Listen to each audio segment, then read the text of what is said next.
अब आगे बढ़ते हैं और एक और खबर का रुख कर लेते हैं। और यहाँ पर हम पिछले कुछ महीने में जीएसटी की भी बैठक होने वाली है और पिछले कुछ महीने में हम देख रहे हैं कि मई की जीएसटी रेवेन्यू में गिरावट आ सकती है। इस तरह की डिटेल्स यहाँ पर निकल कर आ रही है। खबर की पूरी डिटेल ले लेते हैं और हमारे साथ मेघना मित्तल इस वक्त जुड़ चुकी हैं और ज़्यादा जानकारी के साथ। मेघना, बताइए और क्या जानकारी है आपके पास? जी, जो सूत्र जानकारी दे रहे हैं कि इस महीने का जो जीएसटी कलेक्शन है वो 1.4 लाख करोड़ के अराउंड रहेगा। अप्रैल मंथ का, पिछले महीने का अगर हम जीएसटी कलेक्शन देखें तो रुपीज़ 1.67 लाख करोड़ था। अगर उसकी तुलना करें तो इस मंथ का जीएसटी कलेक्शन थोड़ा कम है, लेकिन ये याद रखिए कि जो अप्रैल का महीना होता है इसमें क्वार्टरली रिटर्न फाइलिंग्स भी होते हैं, जिसकी वजह से हमेशा मई मंथ का अप्रैल के कंपैरिजन में थोड़ा रेवेन्यू कम रहता है। लेकिन ये 1.4 लाख करोड़ अगर हम पिछले मई की तुलना में देखें तो पिछले मई लास्ट ईयर में 1.02 लाख करोड़ का कलेक्शन था। उसके कंपैरिजन में जो इस साल का जो रेवेन्यू ट्रेंड हम देख रहे हैं वो काफ़ी हेल्दी है। पिछले साल का जो मंथली एवरेज जीएसटी कलेक्शन था 1.23 लाख करोड़ था और इस महीने का जो सोर्सेस बता रहे हैं कि 1.4 टू 1.5 लाख करोड़ के लगभग एवरेज रहने की उम्मीद है।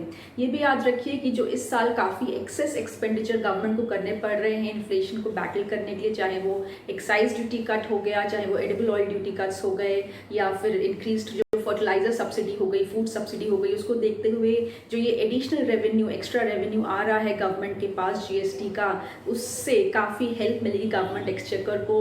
उसकी वजह से जो रिस्क है फिस्कल डेफिसिट एक्सीड करने का वो भी थोड़ा हद तक कम हो जाएगा। यही सूत्र जानकारी दे रहे हैं। तो ये जो जीएसटी कलेक्शन है 1.4 लाख करोड़ का गवर्नमेंट एक्सपेक्ट कर रही है कि यही ट्रेंड बना रहेगा अगले मंथ्स में भी।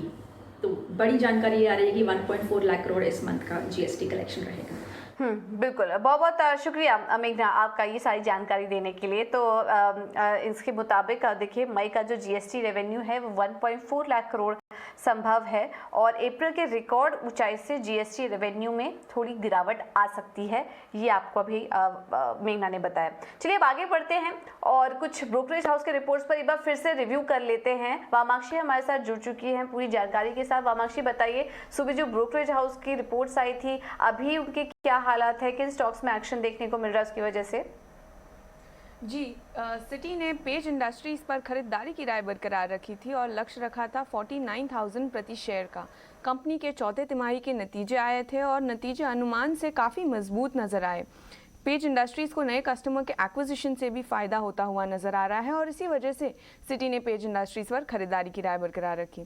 अगर हम स्टॉक प्राइस की मूवमेंट की बात करें तो शेयर प्राइस में जो गेन हमें आज इंट्राडे गेन नजर आया है वो अक्टूबर 21 के बाद का सबसे बड़ा इंट्राडे गेन है। कंपनी का जो स्टॉक है वो कल के लो से करीब 9% उछला है और ट्रेडिंग वॉल्यूम्स भी 10 दिन एवरेज से के 3 गुना है। तो पेज इंडस्ट्रीज में एक शानदार तेजी नजर आ रही है। ठीक है, तो पेज इंडस्ट्रीज में तेजी नजर आ रही है और इसके अलावा कुछ और भी स्टॉक्स जहां पर की इस वक्त एक्शन है वो भी हमने आपको बताया। वामाक्षी, बहुत बहुत शुक्रिया ये जानकारी देने